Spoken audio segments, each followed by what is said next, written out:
इस दिवाली पर दिल्ली वालों के लिए एक राहत वाली खबर आई है सुप्रीम कोर्ट से। खबर ये है कि सुप्रीम कोर्ट ने दिवाली पर पटाखों के इस्तेमाल और उसकी बिक्री की मंजूरी दे दी है, लेकिन कुछ शर्तों के साथ। वो शर्तें क्या है, सुप्रीम कोर्ट के ऑब्जर्वेशंस क्या है, साथ ही कनुप्रिया से समझते हैं। जी, तो सबसे पहले मंजूरी नॉर्मल पटाखों की नहीं दी है, ग्रीन फायर क्रैकर्स की दी है। तो ग्रीन फायर क्रैकर्स वो होते हैं जो कि कम से कम ऐसा रिसर्च में पाया गया है कि 30 to 40% जो नॉर्मल पटाखे होते हैं उनसे कम उसमें प्रदूषण होता है, क्योंकि उसमें कुछ बहुत बेसिक केमिकल्स जो कि नॉर्मल वाले में यूज़ होते हैं, इसमें वो नहीं यूज़ किए जाते। तो ग्रीन फायर क्रैकर्स होंगे। अब इसमें कुछ चीज़ें हैं जो याद रखनी है जब भी आप पटाखे खरीदने जाएं, कि हमेशा QR कोड देख करके ही आपको पटाखे खरीदने हैं, क्योंकि वही जो हैं वो अप्रूव्ड फायर क्रैकर्स हैं, जितने भी ग्रीन क्रैकर्स हैं। इनफैक्ट जितने भी वेंडर्स हैं जो बेच रहे हैं पटाखे, उनके पास रजिस्टर्ड लाइसेंस होना चाहिए। उसके बाद फिर उनके पास जितने भी प्रोडक्ट्स हैं उसमें ग्रीन फायर क्रैकर्स होंगे QR कोड के साथ। और वो कहाँ बिकेंगे, सबसे इम्पॉर्टेंट ये है कि सुप्रीम कोर्ट ने ये भी तय किया है कि दिल्ली NCR में जितनी जगह पर पटाखे बिकने वाले हैं वो सब डिसाइड करेंगे जो कमिश्नर हैं, जो डिप्यूटी कमिश्नर हैं वहाँ पे, वो डिसाइड करेंगे पुलिस वालों के साथ मिल करके।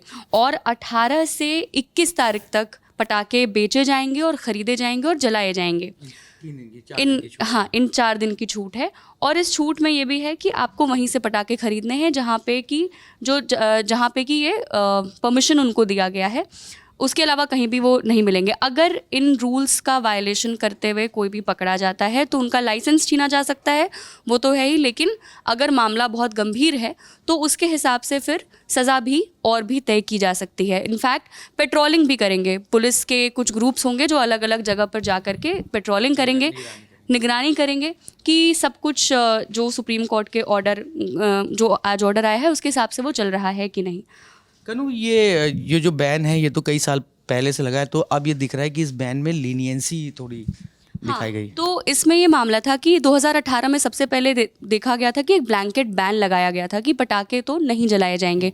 अर्जुन गोपाल नाम का केस था और उसमें बस एक बात कही गई थी कि कुछ मेजर फेस्टिवल जैसे दिवाली हो गया, क्रिसमस हो गया, न्यू ईयर ईव हो गया, इन सब में पटाखे, वो भी ग्रीन फायर क्रैकर्स अलाउ किए जाएंगे, लेकिन उसकी समय सीमा तय की गई थी कि मान लीजिए दिवाली है तो रात के 8 बजे से लेकर के रात के 10 बजे तक, तो इतनी ही छूट मिली थी। तो आज जो फैसला आया है उसमें बेंच को हेड कर रहे थे हमारे चीफ जस्टिस BR गवई। उन्होंने 2 चीज़ों को ध्यान में रख करके ये फैसला दिया है कि सबसे पहली बात उन्होंने पूछा कि क्या 2018 से 24 तक जो बैन था उसमें AQI, जो हमारा एयर क्वालिटी है, उसमें कुछ सुधार आया।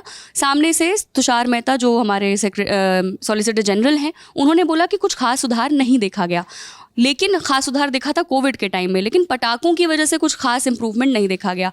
दूसरा, उन्होंने एक जो इम्पोर्टेंट बात बोली कि दिवाली के टाइम पे ना बाहर से काफ़ी पटाखे स्मगल होने लगते हैं NCR रीजन में, तो उससे जितना पोल्यूशन होता है उससे अच्छा है कि अगर ग्रीन क्रैकर्स को अगर लेजिटिमाइज कर दिया जाए तो फिर उससे कम पोल्यूशन होगा।